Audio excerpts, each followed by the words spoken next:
നമസ്കാരം. Raf talk ക്രിക്കറ്റിലേക്ക് ഏവർക്കും സ്വാഗതം. IPL പകുതി പിന്നിട്ടു. 7 റൗണ്ട് മത്സരങ്ങൾ എല്ലാ ടീമുകളും കളിച്ചു കഴിഞ്ഞു. ഇന്നലെ ഡബിൾ ഹെഡർ ആയിരുന്നല്ലോ. അതിൽ ആദ്യത്തെ കളി കഴിഞ്ഞപ്പോഴേ എല്ലാ ടീമും 7 കളികളായിട്ടുണ്ടായിരുന്നു. പിന്നെ SRH വേഴ്സസ് RR മത്സരം 8ാം റൗണ്ടിലെ കളിയാണ്. അപ്പോൾ അതുകൂടി ചേർത്തിട്ടുള്ള ഒരു പോയിൻ്റ് പട്ടികയാണ് ഇപ്പോൾ നമുക്കുള്ളത്. എന്ന് പറഞ്ഞാൽ SRHും RRും 8 കളികൾ കളിച്ചു. ബാക്കി എല്ലാ ടീമുകളും 7 വീതം കളികൾ കളിച്ചു. അപ്പോൾ ഓരോ റൗണ്ട് പൂർത്തിയാകുമ്പോഴും നമ്മൾ പുതുക്കിയ പവർ റാങ്കിങ് അവതരിപ്പിക്കാറുണ്ട്. 7 റൗണ്ട് പൂർത്തിയാകുമ്പോൾ നമ്മൾ 8ാമത്തെ എപ്പിസോഡ്, പവർ റാങ്കിങ്ങിൻ്റെ 8ാമത്തെ എപ്പിസോഡ് അവതരിപ്പിക്കുകയാണ്.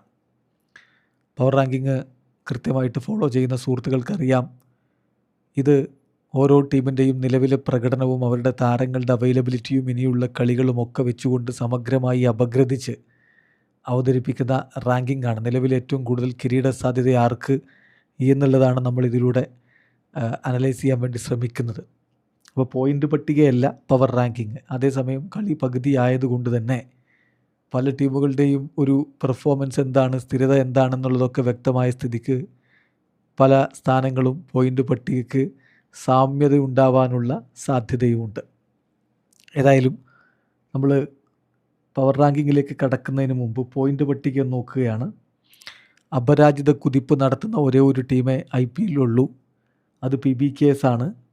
7 കളികളിൽ 6 വിജയിച്ചു. ഒരു കളി മഴ പെയ്തു പോയതൊഴിച്ചാൽ ബാക്കി കളികളിലൊക്കെ അവർ മുഴുവൻ പോയിൻറ്റും സ്വന്തമാക്കിയിട്ടുണ്ട്. 13 പോയിൻറ്റോടെ അവർ ഒന്നാമതാണ്. അതേസമയം ഇപ്പോൾ 10 പോയിൻ്റുള്ള 3 ടീമുകളുണ്ട്.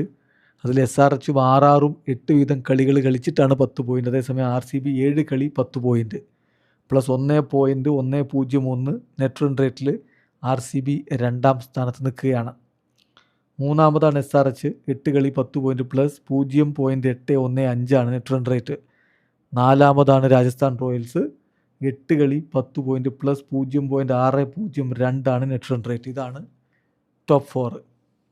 5ാമതുള്ളത് CSK.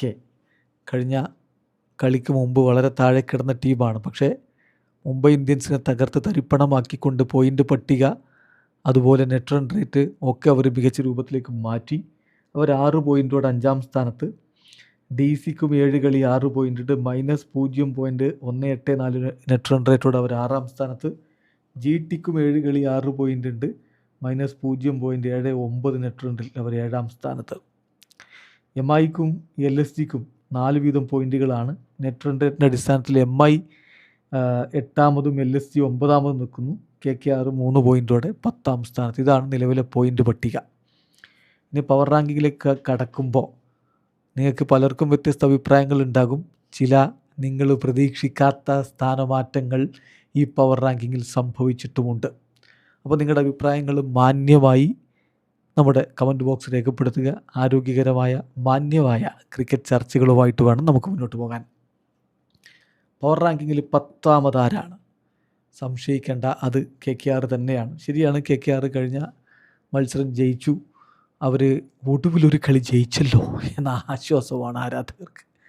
ടീം കോമ്പിനേഷൻ ഇപ്പോഴും അത്രയങ്ങ് പെർഫെക്റ്റാക്കി എടുക്കാൻ അവർക്ക് കഴിയുന്നില്ല. അവരുടെ സ്ക്വാഡ് പ്രത്യേകിച്ച് ബൗളിങ്ങിൽ ഡിപ്ലീറ്റഡായി പോയതാണ് ഈ സീസണിൽ തിരിച്ചടിയായത്. ഏതായാലും ഇപ്പോൾ മദീഷ പതിരാന സ്ക്വാഡിനോടൊപ്പം ജോയിൻ ചെയ്തിട്ടുണ്ട്. അത് അവരുടെ ബൗളിങ്ങിനെ ലിഫ്റ്റ് ചെയ്യുമെന്ന് പ്രതീക്ഷിക്കാം. ഏതായാലും 10ാം സ്ഥാനത്ത് KKR, 9ാം സ്ഥാനത്ത് LSG. തുടർച്ചയായിട്ട് പരാജയപ്പെടുകയാണ് LSG. ഇനി എന്ത് എന്ന ചോദ്യം പലപ്പോഴും പന്തിൻ്റെ മുഖത്ത് നമുക്ക് കളിക്കിടെ കാണാം. ഇനി എന്ത് ചെയ്താൽ അത് ശരിയാവുക എന്നുള്ളത്. മികച്ച ടീമുണ്ട്, പക്ഷേ എന്തുകൊണ്ടോ ക്ലിക്കാവുന്നില്ല. നിക്കോളാസ് പൂറനൊക്കെ ഫോം ഔട്ടിൻ്റെ അങ്ങേ അറ്റത്താണ്. വലിയ T20 പ്ലെയറാണ്. ബട്ട് അൺഫോർച്ചുനേറ്റ്ലി ഇപ്പോൾ അദ്ദേഹം ഫോം ഔട്ടിൻ്റെ അങ്ങേ അറ്റത്ത് നിൽക്കുന്നു. ഏറ്റവും ഒടുവിലത്തെ കളിയിൽ രാജസ്ഥാൻ റോയൽസ് അവർക്കെതിരെ 40 റൺസിനാണ് വിജയിച്ചത്. 119 റൺസിന് ഓൾ ഔട്ടാകുന്ന ഒരു LSGയെ നമ്മൾ കണ്ടല്ലോ. LSGയുടെ ബാറ്റിംഗ്, ബദോനി, പന്ത്, മർക്രം, പൂറൻ, ഇവരാരും എന്തുകൊണ്ടോ ഇതുവരെ ക്ലിക്കായിട്ടില്ല.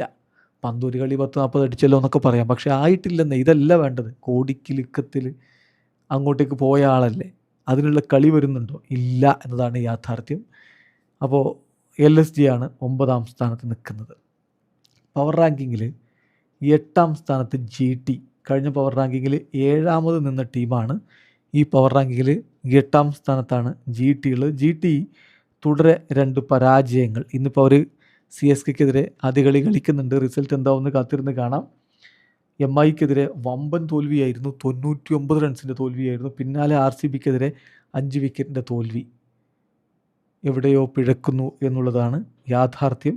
തീർച്ചയായിട്ടും ഇപ്പോൾ കഴിഞ്ഞ കളിയിൽ സായ് സുദർശൻ സെഞ്ചുറി അടിച്ചല്ലോ, ഒക്കെ ശരിയാണ്. അദ്ദേഹം പതിയെ ഫോമിലേക്ക് എത്തുന്നു. ഗില്ലും ബട്ട്ലറും മോശമല്ലാതെ കളിക്കുന്നുണ്ട് എന്നൊക്കെ പറയുമ്പോഴും തുടരെ 2 മത്സരങ്ങൾ പൊട്ടി, അതും വലിയ മാർജിനിൽ. അവരെ സംബന്ധിച്ചിടത്തോളം ആശങ്കയ്ക്ക് വകയുണ്ട് എന്നുള്ളതാണ് യാഥാർത്ഥ്യം. കഴിഞ്ഞ കളിയിൽ പ്രസിദ്ധ കൃഷ്ണ ഒരൽപ്പം എക്സ്പെൻസീവ് ആവുന്ന കാഴ്ച നമ്മൾ കണ്ടു. ജെയ്സൺ ഹോൾഡറെ കൊണ്ടുവന്നിട്ടും എന്തുകൊണ്ടോ അദ്ദേഹത്തിനൊരു ഇമ്പാക്റ്റ് അത്രയധികം ഉണ്ടാക്കാൻ പറ്റിയില്ല, പ്രത്യേകിച്ച് ബൗളിങ്ങിൽ. ബാറ്റിങ്ങിൽ ചെറിയ സംഭാവന അദ്ദേഹം നൽകിയിട്ടുണ്ട്. പ്രധാനപ്പെട്ട ചില ചോദ്യങ്ങൾ ഇപ്പോഴും അവരുടെ കാര്യത്തിൽ ബാക്കി നിൽക്കുന്നുണ്ട്. എന്ന് പറഞ്ഞാൽ രാഹുൽ തെവാട്ടിയ, ഷാറുഖ് ഖാൻ, ഇങ്ങനെയുള്ള കളിക്കാരൊക്കെ എന്ത് കോൺട്രിബ്യൂഷനാണ് ടീമിന് നൽകുന്നത്? ഏതായാലും പരിഹാരം ഉടൻ കണ്ടില്ലെങ്കിൽ മുന്നോട്ട് പോവുക എന്നുള്ളത് ദുഷ്കരമായിരിക്കും. അപ്പോൾ GT ആണ് 8ാം സ്ഥാനത്ത്. MI 7ാം സ്ഥാനത്താണ്. കഴിഞ്ഞ പവർ റാങ്കിങ്ങിൽ MI ഉണ്ടായിരുന്നത് 6ാം സ്ഥാനത്താണ്. ഒരു പവർഫുൾ പെർഫോമൻസ് അവർ GTക്കെതിരെ നടത്തിയിരുന്നു. പക്ഷേ അതേപോലെ വളരെ വേഴ്സ്റ്റ് ആയിട്ടുള്ളൊരു പെർഫോമൻസ് അവരിപ്പോൾ കാഴ്ചവെച്ചിരിക്കുന്നു CSKക്കെതിരെ. അവർ ഒരു സ്ഥാനം താഴേക്കിറങ്ങി 7ാം സ്ഥാനത്തേക്ക് വരുന്നു. മുംബൈയുടെ ടീമിൻ്റെ കരുത്തും ശക്തിയും ഒന്നും ഞാനിപ്പോൾ ഇനി പറയേണ്ടതില്ലല്ലോ, നിങ്ങൾക്കറിയാവുന്നതാണ്. പക്ഷേ ക്ലിക്കാവുന്നില്ല. ക്യാപ്റ്റൻസിയാണോ പ്രശ്നം? ക്യാപ്റ്റൻ്റെ ആറ്റിറ്റ്യൂഡിനെതിരെ വലിയ രൂപത്തിലുള്ള വിമർശനങ്ങൾ വരുന്നുണ്ട്. അത് പേഴ്സണലായിട്ടുള്ള ലൈഫ് കളിക്കളത്തിലേക്ക് വലിച്ചിഴക്കാൻ ശ്രമിക്കുന്ന ഒരു ക്യാപ്റ്റൻ എന്നാണ് പലരും ഉന്നയിക്കുന്നത്. കളിക്കുമ്പോൾ വാമപ്പിൻ്റെ സമയത്ത് മറ്റുമൊക്കെ ഗാലറിയിലേക്ക് സന്ദേശങ്ങൾ കൊടുക്കുന്ന, ഫ്ലൈയിങ് കിസ്സുകൾ പറത്തുന്ന ഒരു ക്യാപ്റ്റന് കളിയിലല്ല ശ്രദ്ധ എന്ന് വിലയിരുത്തുന്ന പലരുമുണ്ട്.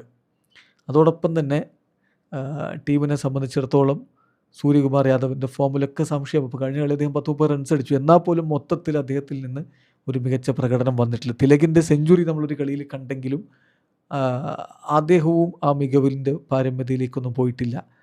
എന്ന് പറഞ്ഞാൽ താരങ്ങളൊക്കെ സൂപ്പർ പ്ലെയേഴ്സാണ്, അവരൊത്തൊരുമിച്ച് അങ്ങ് ക്ലിക്കാവുന്നില്ല എന്നുള്ളതാണ് പ്രശ്നം. പിന്നെ രോഹിത്തിൻ്റെ പരിക്കും അവരെ ഒന്ന് വലച്ചിട്ടുണ്ട്. ഇപ്പോൾ വിൽ ജാക്സ് ജോയിൻ ചെയ്തു, പക്ഷേ കഴിഞ്ഞ കളി കളിപ്പിച്ചിട്ടില്ല. അടുത്ത കളിയിൽ അദ്ദേഹം മടങ്ങിയെത്തുന്നൊക്കെ പ്രതീക്ഷിക്കാം. എന്നാലും മുംബൈ പഴയ മുംബൈ ആയിട്ടില്ല. പക്ഷേ നിങ്ങൾ എഴുതി തള്ളണ്ട, അത് മുംബൈയാണ്. അതുകൊണ്ട് തന്നെ നമ്മുടെ പവർ റാങ്കിങ്ങിൽ അവർ 7ാം സ്ഥാനത്ത്. പവർ റാങ്കിങ്ങിൽ 6ാം സ്ഥാനത്ത് DC ആണ്, ഡൽഹി ക്യാപിറ്റൽസ്. കഴിഞ്ഞ പവർ റാങ്കിങ്ങിൽ അവർ 5ാമതായിരുന്നു. ഈ പവർ റാങ്കിങ്ങിൽ അവർ 6ാം സ്ഥാനത്തേക്ക് വരുന്നു. DCയെ സംബന്ധിച്ചിടത്തോളം ഇപ്പോൾ കഴിഞ്ഞ കളിയിൽ PBKSൻ്റെ കയ്യിൽ നിന്ന് കിട്ടിയതൊരു ഷോക്കാണ്. അതിനു മുമ്പ് SRH അവരെ നന്നായിട്ട് പരാജയപ്പെടുത്തി വിടുന്ന കാഴ്ചയും കണ്ടു. അപ്പോൾ തുടരെ 2 പരാജയങ്ങൾ നിൽക്കുകയാണ് DC. ഇപ്പോൾ PBKSനോട് തോറ്റിനിപ്പോൾ ഒന്നും പറയാനില്ല, കാരണം അമ്മാതിരി കളിയാണ് PBKS കളിച്ചുകൊണ്ടിരിക്കുന്നത്. 264 റൺസ് അടിച്ചിട്ട് അത് ചേസ് ചെയ്തൊരു ടീം പോയാൽ പിന്നെ എന്ത് പറയാനാണ്. പക്ഷെ അതിൽ DCയുടെ ഭാഗത്തും പ്രശ്നങ്ങളുണ്ട്. ക്യാച്ച് കരുൺ നായർ തുടരെ ഡ്രോപ്പ് ചെയ്തൊക്കെ അവർക്ക് തിരിച്ചടിയാണ്. അപ്പം ബൗളിങ്ങിൽ ആശങ്കയുണ്ടാക്കുന്ന ഒരു പ്രകടനമാണ് DCയുടെ ഭാഗത്തു നിന്ന് കഴിഞ്ഞ കളിയിലൊക്കെ നമ്മൾ കണ്ടത്. ഏതായാലും സ്റ്റാർക്ക് എത്തിയിട്ടുണ്ട്, സ്റ്റാർക്ക് വരുന്നു. അടുത്ത ആഴ്ചയോടുകൂടി അദ്ദേഹം ടീമിലുണ്ടാവുമെന്ന് തന്നെ പ്രതീക്ഷിക്കാം. കാര്യങ്ങൾ മാറ്റിമറിക്കാൻ കഴിയുമെന്ന പ്രതീക്ഷയിലാണ് അവരുള്ളത്. ഏതായാലും DC 6ാമത്. 5ാമത് രാജസ്ഥാൻ റോയൽസ്. കഴിഞ്ഞ പവർ റാങ്കിങ്ങിൽ 4ാമതുണ്ടായിരുന്ന ടീമാണ്. അവരിതാ 5ാം സ്ഥാനത്തേക്ക്. രാജസ്ഥാൻ റോയൽസ് ഇപ്പോൾ കഴിഞ്ഞ കളി പരാജയപ്പെട്ടു, എന്നാൽ അതിനു മുമ്പത്തെ കളി അവർ മോശമല്ലാത്ത രൂപത്തിൽ പെർഫോം ചെയ്തിരുന്നു. ബട്ട് നമ്മൾ മനസ്സിലാക്കേണ്ട കാര്യം LSG അവർ നന്നായിട്ട് തോൽപ്പിച്ചു. അതായിരുന്നു 7ാം റൗണ്ടിലെ കളി. 8ാം റൗണ്ടിലെ കളിയിലാണ് ഇന്നലെ SRHനോട് അവർ പരാജയപ്പെടുന്നത്. ഇപ്പോഴും അവരെ സംബന്ധിച്ചിടത്തോളം റിയാൻ പരാഗിൻ്റെ ഫോം, ക്യാപ്റ്റൻ റിയാൻ പരാഗ് അത്ര മികവിലല്ല. ഷിംറോൺ ഹെറ്റ്മയറോ ഹെറ്റിയെടുത്ത് പുറത്ത് കളയേണ്ട സമയമായി എന്ന് പറയുന്ന രാജസ്ഥാൻ റോയൽസ് ആരാധകരെ തന്നെ ഇപ്പോൾ കാണാം.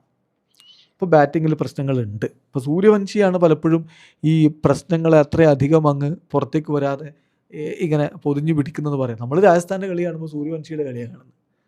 ബാക്കിയുള്ളവർ എന്തുകൊണ്ട് അതേ ഫോമിലേക്ക് എത്തുന്നത്? ഇന്നലെ ഇപ്പോൾ ജുറൽ മോശമല്ലാതെ കളിച്ചിട്ടുണ്ട്. ബട്ട് പരാഗ്, ഹെറ്റ്മയർ ഒക്കെ മോശം തന്നെയാണ്. എന്നാൽ തുടക്കത്തിൽ ആ ഒരു കുതിപ്പ് അവരുടെ അല്പം മങ്ങിയിട്ടുണ്ട്.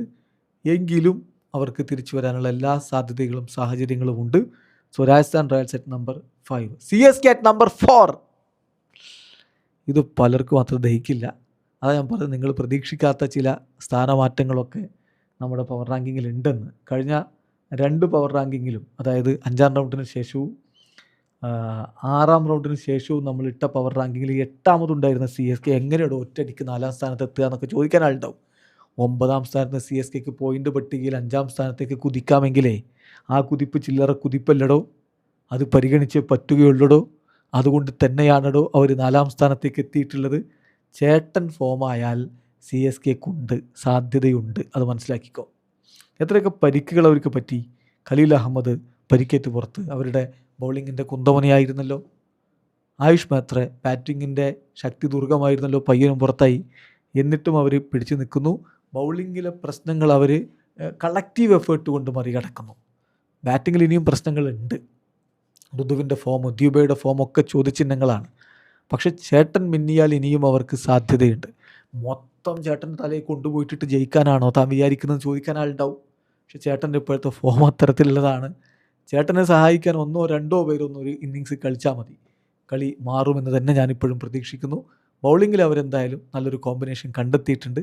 അഖിൽ ഹുസൈൻ്റെ കഴിഞ്ഞ കളിയിലെ പ്രകടനം, അതുപോലെ നൂർ അഹമ്മദ് അവൻ്റെ ടച്ച് തിരികെ പിടിച്ചത്, അതൊക്കെ അവർക്കൊരു പോസിറ്റീവ് തന്നെയാണ്. ഇന്നത്തെ കളി വിജയിക്കുകയാണെങ്കിൽ കാര്യങ്ങൾ കൂടുതൽ അവർക്ക് അനുകൂലമായിട്ട് മാറും. So CSK at number 4, RCB at number 3. RCB at number 3. Yes, കഴിഞ്ഞ പവർ റാങ്കിങ്ങിൽ RCB അറ്റ് നമ്പർ 3 തന്നെയാണ്.